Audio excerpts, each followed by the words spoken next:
Today, we're talking about 3 medicinal mushrooms that have shown clinically proven increases in NK cell activity in randomized controlled trials. These are 1. Precautions linteus, also known as Phellinus linteus or Sanghuang mushroom. 2. Cordyceps militaris. 3. Agaricus blase malware.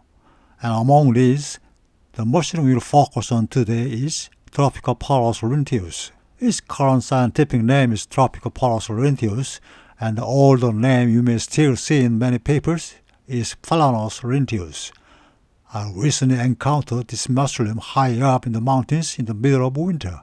Isn't it stunning? There's something almost sacred about its presence, the kind of beauty that makes my heart beat a little faster. Now, there are 2 major groups of mushrooms commonly called Sanghuang in Korea.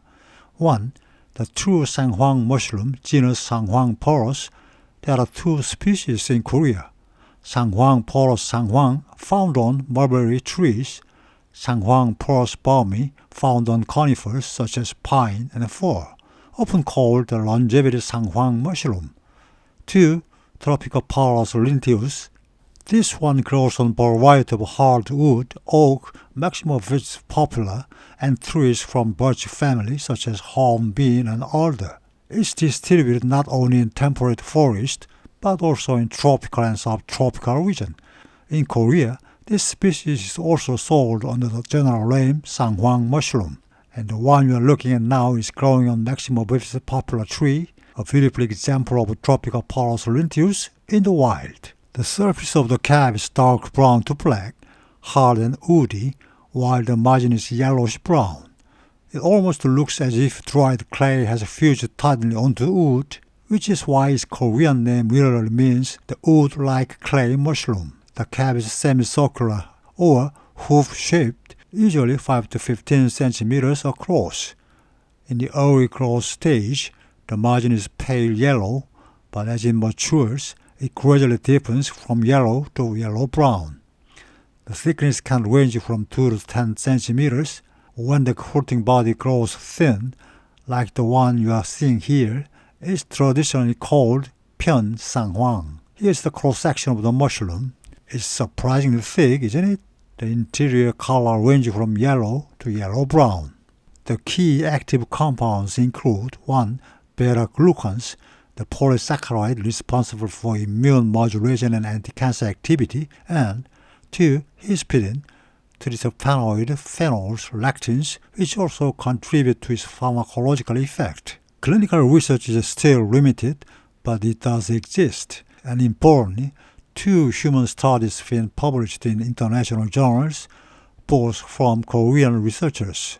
The more significant of the 2 is a randomized controlled trial showing a clear increase in NK cell activity. In this study, 98 adults aged 20 to 65 took capsules containing 500 mg of Precautions linteus mycelium extract twice a day for 8 weeks. After the intervention, NK cell activity was significantly higher compared to the placebo group, and no adverse effects were reported. The second study was not placebo-controlled, but in 20 healthy men in their 20s, 4 weeks of supplementation significantly reduced stress hormones and inflammatory markers. The aroma and flavor of Precautions linteus depends on the host tree, but it generally has a soft, pleasant, woody fragrance. The taste varies with concentration. Mild decoctions are smooth and somewhat like a very light, pure tea, while stronger brews can develop a slight bitterness. Now, let's talk about how to take it, especially the traditional decoction method. If we convert the clinical dosage into dried mushroom weight, the daily amount is 8 to 13 grams, which is almost identical to the dose traditionally used in East Asian medicine. For safety, a daily intake of 5 to 10 grams is ideal. Here's how to prepare the traditional decoction. 1. Slice the mushroom into small pieces.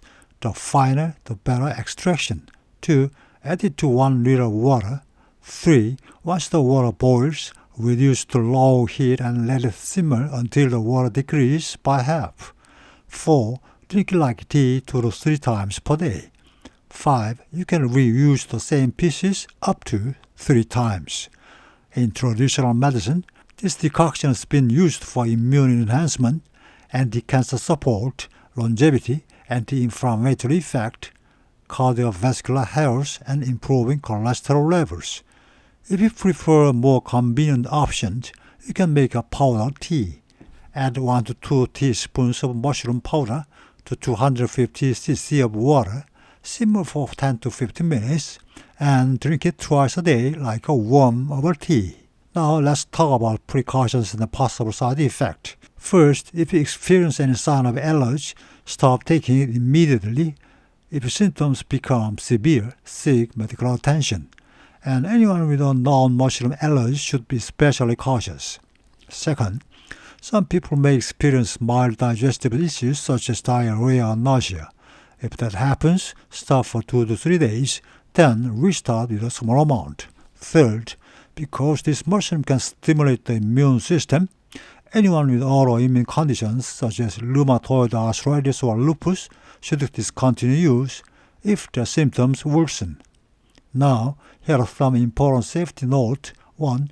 Pregnant or breastfeeding women should avoid it for now, as there is not enough safety data. 2. If you are taking anticoagulant, antiplatelet medications, or immunosuppressant, consult your physician before using it. 3. And if you plan to take it for more than a month, it's best to do so under the guidance of a qualified practitioner. When I encounter tropical Phellinus linteus in the mountains, its golden, radiant glow can truly take my breath away. It does grow naturally in the Korean forest, but it has become increasingly rare and is now difficult to find in the wild. If you want to use this mushroom as a tea, please purchase it from a trusted herbal farm rather than harvesting it yourself. Cultivated tropical Phellinus linteus products are also widely available online and are a safe alternative to wild harvesting.